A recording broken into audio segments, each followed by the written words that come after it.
Hello, this is CrazyMan7777 here, and I am back to you guys with another strategy guide for World of Tanks Xbox 360 Edition. Today, we are looking at no, I was going to say another tank, but honestly, this is another strange tank. This is a strange tank. I like to pick my strange tanks. Like before the T-18 and the M4A3E2 Sherman Jumbo. I don't know why, I just like to pick random tanks. Anyway, also because I kind of sold the T29 and I can't do that right now. So, we are looking at the VK21D at Tier 4. There are some other D series tanks that we'll be looking at some other time. But first, we will look at 21D. So, the 21D is actually a very interesting tank. It is very similar to the Panzer IIIA. So those of you who very much like the Panzer IIIA's speed, there you go. Here's another tank with it. And this time we actually have armor on the front. Surprisingly enough, we have 50 millimeters of frontal armor, 40 on the sides, and 30 in the back. It's a lot of armor for Tier 4, I know. Like, if you look at the... Oh, let's go to the Hetzer. The Hetzer has a similar setting of armor on the front, 60 millimeters, only 20 more. The Hetzer is pretty much impenetrable in Tier 4, so you are going to have lots of luck with the front of this tank. Not even the Lower Glacius is very penetrable on this tank. It actually is a German tank that has not been nerfed for the Lower Glacius plate. I know, amazing. So howitzers from the front do not affect you at all. So any of you who are worried about like Hetzers or Crusaders and Panzer IVs or something coming at you from the front, they are not going to do nearly as much damage as they could if they hit you in any other tank from the front. And that 30 millimeters of side armor definitely helps you. This thing basically has KV1 frontal armor. It's pretty ridiculous. And the turret itself also has a lot of armor. This is the Panzer III regular turret, the Panzer III M version. And sadly, we only get to be able to have the howitzer on this turret, and the other turret that's regular for the VK21D, which is basically a DW2 turret, has a 5cm gun. So basically, this thing can either be like a Panzer IIIA with howitzer, or it can be like a fast DW2. So either way, we got some interesting strategies that evolve from this. Also, it looks really cool from the side. It has some really nice tiger-ish looking track setup, and I'll have to say, from the back it also looks pretty nice. It's kind of a mesh between, I'll have to say, it's kind of a mesh between the Panzer IV and the Tiger-ish, except for it's really tiny. So, we will check out matchmaking in Tier 4, hopefully, with the howitzer, which is where the howitzer... Alright guys, we are very lucky. We managed to get in a Tier 4 game, which is perfect for the howitzer. The howitzer is just amazing in Tier 4, I'll have to say. You will notice that fairly quickly. Maybe not quickly at all, I don't know. Doesn't matter. Just depends on how smart you are. Anyway, the VK21D is probably the best in Tier 4. It does work in Tier 5 with the 5cm gun, which is not what we're looking at right now, but I'm talking about that anyway, since the footage that I have for Tier 5 and 6 doesn't really go very long. And does represent the way that the 5cm gun works. Anyway, the howitzer is very fast reloading. It takes about 4 seconds.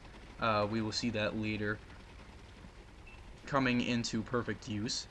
The tank itself is about a 52 to 42 kilometer an hour tank, depending on if you are on flat surfaces or not, especially with this upgrade.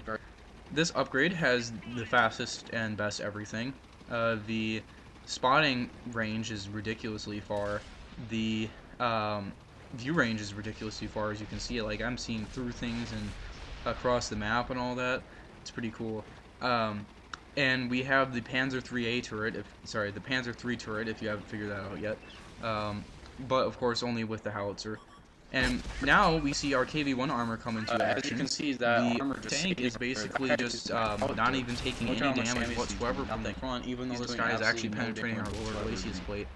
I don't remember if you could see that later, but there's just a giant gaping hole there, even though we only took 10 damage from him. This is why this tank is amazing. It does not take... And then 20 damage the second time, and 8 damage the third time.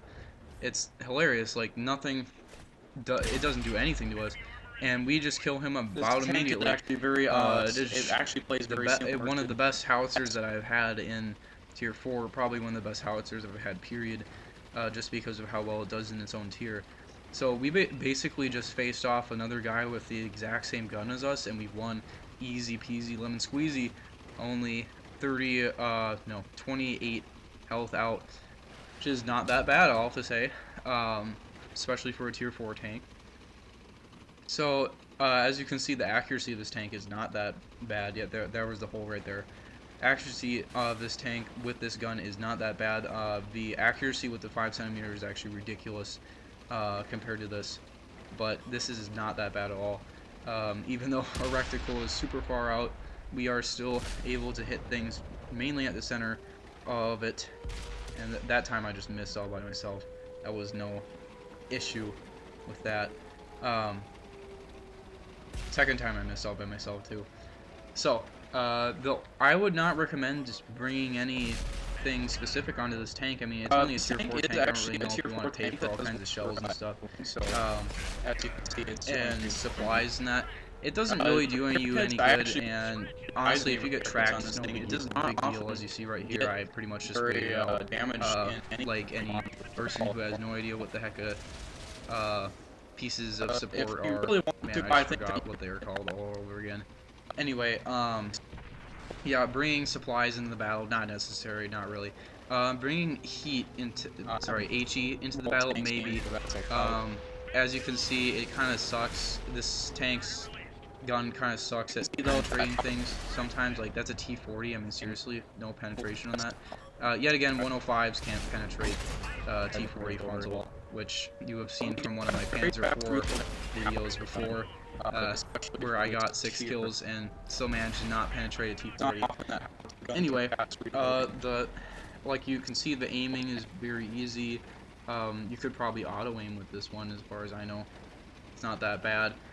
Fast, nice reload speed, nice amount, not really nice amount of health. It doesn't really have the greatest amount of health. For tier 4, it actually might eat, though.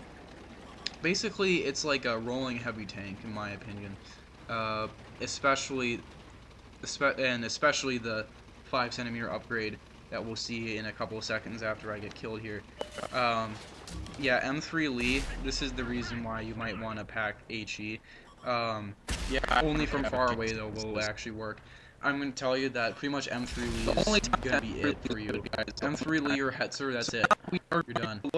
Unless you can get around him super fast, then maybe. Gun on the VK20.01D. And then we will look at the 5cm right here. So this is a tier 6 game. The matchmaking doesn't really do as well for the 5cm gun. Don't ask me why. So basically, when you get the full upgrade of this tank, you'll be happy because tier 6 no more, maybe. The speed is down to like 35 kilometers to 40. Kind of sucks like that.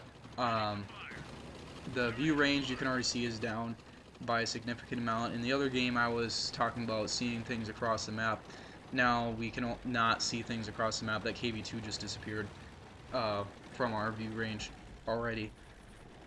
Also because he had completely disappeared off the map as well. But things across the lake on Lakeville you can't even see, which is kind of terrible. Apparently I can see through mountains, though. Makes no sense anyway.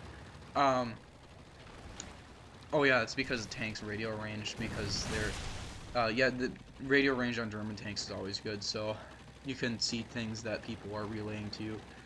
Anyway, the health is actually reduced by 40, goes to 310, which is completely terrible, for tier 4. Like, the extra 40 health really helps you. That was the way that I survived in the last battle. I was only on like 33 some health, and that was pretty much it for me. This tank does spot people like the Panzer IIIA, like I said. It does have the Panzer IIIA turret, after all. and you will see that beautiful rate of fire and accuracy right here. Like, I'm not even auto-aiming right now. Well, yeah, I am. But if auto-aim works this well, it's a pretty good tank. So this is pretty much it for the 20.01D. I get killed here, and that's it. I'll see you guys next time.